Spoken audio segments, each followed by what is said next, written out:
આમ આદમી પાર્ટીના પ્રદેશ પ્રમુખ ઈશુદાન ગઢવીએ ભાજપ નેતા નારાયણ કાછડિયાને સલામ કરી છે, સાથે જ અભિનંદન પાઠવ્યા છે, કેમ કે તેમણે જે હિંમત કરીને પોતાના જ પક્ષ સામે વાત કરી છે, અમરેલી પોલીસની કામગીરી સામે સવાલ ઉઠાવ્યા છે અને પાટીદાર સમાજની યુવતીને જે સરઘસ કાઢવામાં આવ્યું છે તે ઘટનાને વખોડી છે।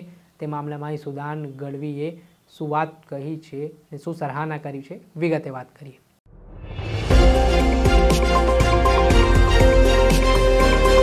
શું તમે અમદાવાદમાં ઘર લેવાનું વિચારી રહ્યા છો, ઘર શોધી રહ્યા છો, તો પછી ચિંતા મૂકી દો। શું કામ ચિંતા કરવાની જરૂરિયાત છે? કેમ કે અમદાવાદના પાલડી વિસ્તાર ખાતે સ્થિત ન્યૂ શારદા મંદિર રોડ પર આનંદ શિવ નામના એપાર્ટમેન્ટમાં એક ફ્લેટ વેચવાનું છે। 3 BHK આ ફ્લેટ છે, તેની અંદાજિત કિંમત 85 લાખ રૂપિયાની આસપાસ છે અને તમે એમાં પણ ચિંતા કરવાની જરૂરિયાત નથી, તમને ફૂલ્લી ફર્નિશ આ વસ્તુઓ મળવાની છે। એટલે અને કપડાં અને વાસણો લઈને સીધા તમને અહીંયા રહેવા માટે જવું છે। અને બીજી ખાસિયત હું આ ફ્લેટની બતાવવા માંગીશ કે આનંદ શિવ જે એપાર્ટમેન્ટ છે ત્યાંથી 50 મીટરના અંતરે ભીમનાથ મહાદેવનું મંદિર આવેલું છે।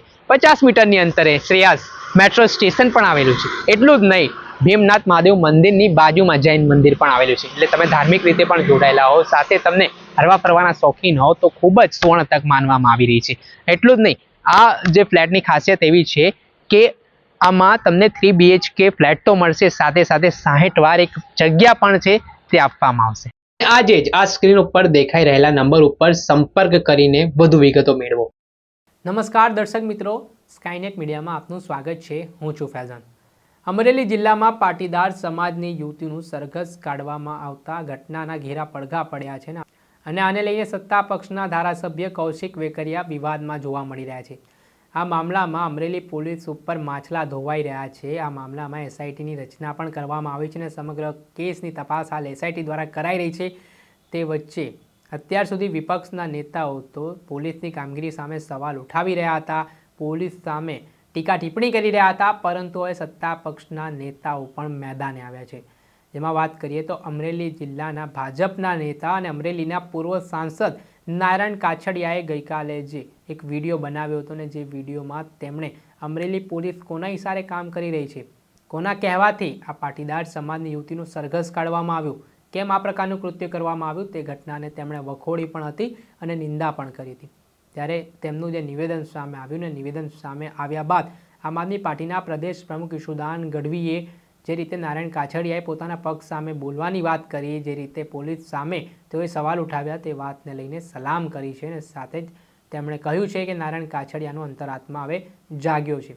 સાથે તેમણે કહ્યું કે ભારતીય જનતા પાર્ટીમાં રહેલા કેટલાક નેતાઓ છે તેમને ડર સતાવે છે કે જો તેઓ પક્ષ સામે બોલશે તો તેમના ઘરે ED CBIના દરોડા પડશે, તેમનું પદ જતું રહેશે, તેમજ અલગ અલગ પ્રકારના તેમનામાં ડર હોય છે। પણ નારાયણ કાછડિયાએ જે વાત કરી છે તેને ઈશુદાન ગઢવીએ સમર્થન આપ્યું છે।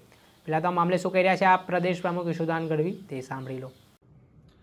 પાટીદાર દીકરી ઉપર જે અત્યાચાર થયો, ભાજપના નેતાઓએ ભાજપના જ આગેવાનોની દીકરીને જે રીતે અત્યાચાર કરી અને એની આબરૂના લીરા ઉડાડ્યા, એમાં ગોપાલભાઈએ જે પોતાની જાત ઉપર પટ્ટા માર્યા, સાથે સાથે બીજા કેટલા યુવાનોના આત્માઓ જાગવા માંડ્યા છે, ગુજરાતની જનતાના આત્મા જાગવા માંડ્યા છે।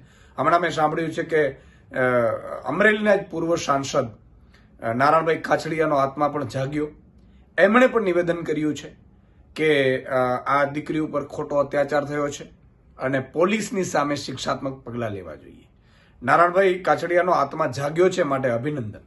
પહેલા તો ભાજપના નેતાઓનો આત્મા જાગે ને એ ગુજરાત માટે અને દેશ માટે સારું છે, કારણ કે નમાલા પણ અત્યારે થઈ ગયા છે। મોટાભાગના નેતાઓ ભાજપના માત્ર ને માત્ર એ છે, અમે બોલીશું તો શું થઈ જશે, અમે બોલીશું તો શું ED CBI આવી જશે, અમે બોલીશું તો પોલીસની રેડ કરાવશે, અમે બોલીશું તો અમારી જે જમીન ગૌચરની દબાવી છે એ ખાલી કરાવી દેશે, અમે બોલીશું તો પદ લઈ લેશે। આવા ડરમાં ભાજપના નેતાઓ જીવી રહ્યા છે, એમાં સમાજના આગેવાનો પણ આવી જાય જે ભાજપમાં છે। એટલે નારાયણભાઈ કાછડિયાની હિંમતને સલામ, એમનો આત્મા જાગ્યો અને ગુજરાતની દરેક નાગરિકનું તો એમ કહું છું તમારો પણ આત્મા જાગવું જોઈએ। ભાજપના બધા નેતાઓને પણ હું આહવાન કરું છું કે આ દીકરી એક પાટીદાર દીકરી છે એવું નહીં, આ ગુજરાતની દીકરી છે ને આવી કેટલી દીકરીઓ ઉપર અત્યાચાર થાય છે, બળાત્કાર થાય છે, હત્યાઓ થાય છે, ગેંગરેપ થાય છે, તો બધાની આબરૂ માટે આપણે સૌની આત્મા જાગવો જોઈએ ને ભાજપને સવાલ કરવા જોઈએ। બીજો મુદ્દો એ છે કે એમણે કીધું કે પોલીસ ઉપર શિક્ષાત્મક પગલાં લેવા જોઈએ। બિલકુલ SP સહિતના લોકો સામે સસ્પેન્શન સહિતના અને ઇન્ક્વાયરી બેસાડવાના પગલાં લેવા જોઈએ। સાથે SPને સૂચના આપનાર જે પણ હોય, દંડક હોય, ધારાસભ્ય હોય, એમની સામે પણ પગલાં લેવા જોઈએ કે જેથી કરીને કોઈ ભાજપનો પીઠું બીજો જે બીજા ભાજપના જે નેતાઓ જે હોય કે દીકરીઓ હોય એની આબરૂ ઉપર હાથ નાખતા પહેલા 100 વાર વિચારે. માત્ર પોલીસથી છૂટી જશે તો પછી પેલો બીજો ધારાસભ્ય છે એને પાછું એમ થશે.